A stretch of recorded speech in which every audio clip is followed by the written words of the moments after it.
नमस्ते दोस्तों। क्या आप भी उन लोगों में से हैं जिनके दिमाग में विचारों का एक अंतहीन चक्र चलता रहता है? हर छोटी बात पर घंटों सोचते रहते हैं, रात में बिस्तर पर करवटें बदलते हैं, क्योंकि आपका दिमाग शांत होने का नाम नहीं लेता। रात के 2 बज रहे हैं, पूरा घर सो रहा है, लेकिन आपकी आंखें खुली हैं, छत पर पंखा घूम रहा है और आपके दिमाग में विचारों का एक ऐसा तूफान चल रहा है जिसका कोई अंत नहीं है। उसने मुझे ऐसा क्यों कहा?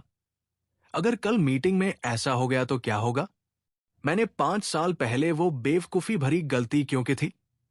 क्या आपके साथ भी ऐसा अक्सर होता है? अगर आपका जवाब हाँ है, तो सावधान हो जाइए। अगर आपका जवाब हाँ है, तो ये वीडियो सिर्फ आपके लिए है। आचार्य चाणक्य ने सदियों पहले एक ऐसी चेतावनी दी थी, जिसे अगर आपने आज नहीं समझा, तो ये ओवरथिंकिंग यानी अत्यधिक सोचना आपकी सफलता, आपकी सेहत और आपके रिश्तों को दीमक की तरह अंदर ही अंदर चाट जाएगा। चाणक्य के अनुसार, जो इंसान अपने ही विचारों के मकड़जाल में उलझ जाता है, उसे दुश्मन हराने की जरूरत ही नहीं पड़ती। उसका दिमाग ही उसका सबसे बड़ा कातिल बन जाता है। अगले 10 मिनट में हम आचार्य चाणक्य के उन गुप्त सूत्रों को डिकोड करेंगे, जो अत्यधिक सोचने की इस बीमारी को हमेशा के लिए जड़ से खत्म कर सकते हैं। वीडियो के अंत तक बने रहिएगा, क्योंकि आखिरी पॉइंट आपकी पूरी जिंदगी देखने का नजरिया बदल देगा। सोचिए, एक ऐसी दुनिया जहां आप अपने विचारों पर नियंत्रण पालें, न कि विचार आप पर। जहां चिंताएं आपको घेर न लें, बल्कि आप उन्हें किनारे कर सकें। क्या ऐसा संभव है? आज हम एक ऐसे व्यक्ति के विचारों में गहराई से उतरेंगे, जिन्होंने सदियों पहले ही इस मानसिक उलझन का समाधान बता दिया था। एक ऐसा व्यक्ति जिसकी बुद्धि ने पूरे साम्राज्य का भाग्य बदल दिया। मैं बात कर रहा हूं आचार्य चाणक्य की, और उनकी एक ऐसी सलाह जो अत्यधिक सोचने वालों की जिंदगी बदल सकती है। दोस्तों, आज की भागदौड़ भरी जिंदगी में ओवरथिंकिंग एक ऐसी बीमारी बन चुकी है जो हर दूसरे इंसान को अंदर से खोखला कर रही है। हम भविष्य की चिंता में वर्तमान का सुख बर्बाद कर देते हैं। आचार्य चाणक्य अपनी नीति में कहते हैं, मूर्खस्य लांछनम नास्ति, यानी जो मूर्ख व्यक्ति होता है, वो हर छोटी बात पर जरूरत से ज्यादा विचार करता है, और जो बुद्धिमान होता है, वो सिर्फ समाधान पर काम करता है। चाणक्य नीति के अनुसार अत्यधिक सोचने के मुख्य रूप से 3 कारण होते हैं। 1. अतीत का मोह या पछतावा, जो बीत गया उसे बार बार याद करके खुद को कोसना। 2. भविष्य का अज्ञात डर, जो हुआ ही नहीं, उसके बारे में सोचकर अभी से घबरा जाना। 3. दूसरों की राय का बोझ, लोग क्या कहेंगे, इस डर में अपने हर फैसले को 100 बार बदलना। लेकिन इस मानसिक दलदल से बाहर कैसे निकले? आइए इसे एक बहुत ही सुंदर और गहरी कहानी के माध्यम से समझते हैं। प्राचीन काल की बात है। एक बहुत बड़े गुरु के आश्रम में 2 शिष्य रहते थे, राघव और माधव।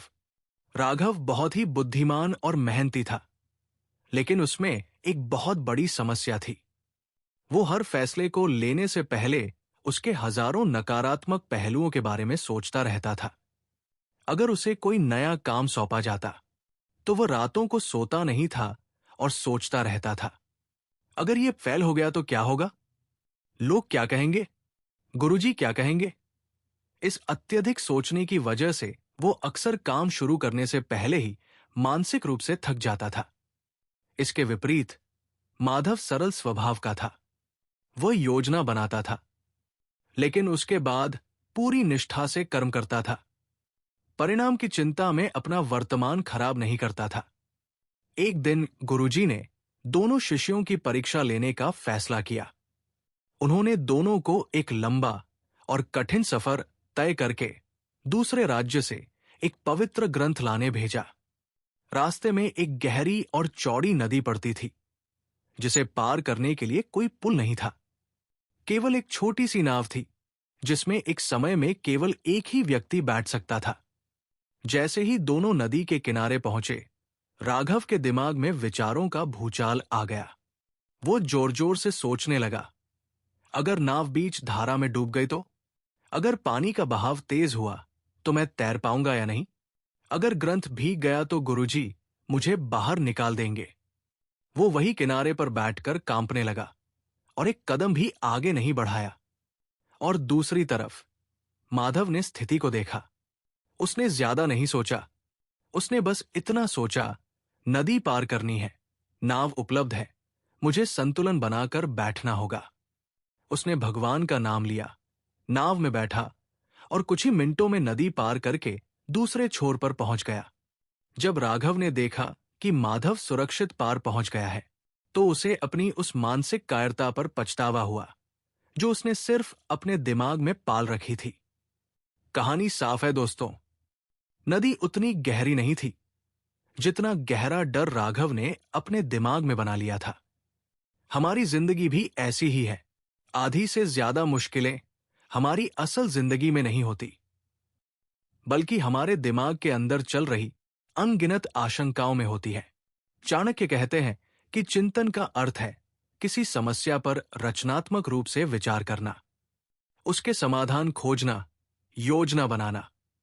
यह सकारात्मक और उत्पादक होता है। लेकिन चिंता क्या है? उस समस्या पर बार बार सोचना, लेकिन कोई समाधान न निकालना, सिर्फ भय और अनिश्चितता में डूबे रहना। यह नकारात्मक और विनाशकारी होता है। दोस्तों, अगली बार जब आप खुद को अत्यधिक सोचते हुए पाएं, तो रुकिए, खुद से पूछिए, क्या मैं चिंतन कर रहा हूं या चिंता? क्या मैं समाधा न की ओर बढ़ रहा हूं या सिर्फ समस्या में डूबा हुआ हूं? चाणक्य की इस सलाह का सार यह है, अपने विचारों को क्रियान्वित करें, एक योजना बनाएं, उसे अमल में लाएं और फिर परिणाम को लेकर अनावश्यक तनाव न लें। जो आपके नियंत्रण में है उस पर काम करें, जो नहीं है उसे स्वीकार करें। चाणक्य के 3 अचूक सूत्र। अब जरा ध्यान से सुनिए। आचार्य चाणक्य ने ओवरथिंकिंग से बाहर निकलने के लिए 3 बहुत ही पावरफुल सूत्र दिए हैं। सूत्र 1, कर्म को प्रधान बनाएं, परिणाम को भगवान पर छोड़े। चाणक्य कहते हैं कि जो व्यक्ति कार्य शुरू करने से पहले ही उसके बुरे नतीजों के बारे में सोचकर डर जाता है, वो अपनी सफलता के दरवाजे खुद बंद कर लेता है। सोचना बंद कीजिए और एक्शन लेना शुरू कीजिए। मैदान में उतरने के बाद आधा डर वैसे ही खत्म हो जाता है। सूत्र 2, इग्नोर करना सीखिए।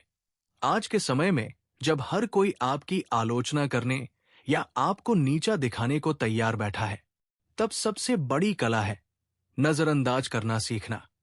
जो बातें आपके नियंत्रण में नहीं है, जो लोग आपके बारे में बुरा सोचते हैं, उन पर अपनी कीमती मानसिक ऊर्जा खर्च करना बंद कर दीजिए। सूत्र 3, वर्तमान प्रेजेंट में जिए। चाणक्य नीति स्पष्ट कहती है कि मनुष्य को न तो बीते हुए कल का शोक मनाना चाहिए और न ही आने वाले कल की अनिश्चित चिंता में घुलना चाहिए।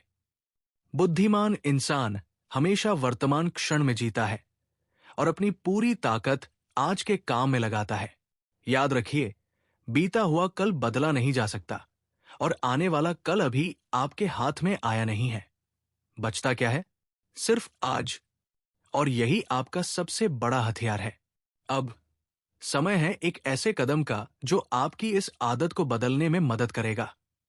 मैं आपसे एक छोटा सा चैलेंज चाहता हूं।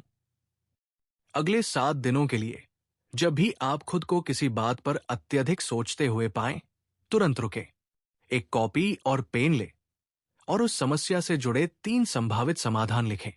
उसके बाद उनमें से कम एक समाधान पर काम करने का एक छोटा सा कदम उठाएं। दोस्तों, वीडियो खत्म करने से पहले मैं आपसे एक सीधा सवाल पूछना चाहता हूं। आखिरी बार कब आपने किसी ऐसी बात को लेकर पूरी रात जागकर अपनी नींद खराब की थी, जो अगले दिन सच भी नहीं हुई? कमेंट बॉक्स में अपना अनुभव जरूर शेयर करें। आपका एक कमेंट किसी दूसरे इंसान को यह एहसास करा सकता है कि इस मानसिक लड़ाई में वो अकेला नहीं है। यदि इस वीडियो ने आपके विचारों को एक नई दिशा दी है, तो एक लाइक जरूर करें, ताकि ये वीडियो उन सभी तक पहुंच सके जो आज ओवरथिंकिंग और स्ट्रेस से जूझ रहे हैं, और अगर आप आचार्य चाणक्य और सनातन ज्ञान के ऐसे ही गहरे रहस्यों को आसान भाषा में समझना चाहते हैं, तो चैनल को सब्सक्राइब करके बेल आइकॉन जरूर दबा लें। याद रखिए, आपका दिमाग आपका सबसे वफादार सेवक बन सकता है, बशर्ते आप उसे अपना मालिक न बनने दें। खुश रहिए, वर्तमान में जिए और अपनी ऊर्जा को सही दिशा दें। याद रखिए, आपका दिमाग एक शक्तिशाली औजार है। इसे चिंता का कारागार मत बनाइए, इसे सफलता का मार्गदर्शक बनाइए। मैं जल्द ही लौटूंगा एक और ज्ञानवर्धक वीडियो के साथ। तब तक के लिए चिंतन करें, चिंता नहीं।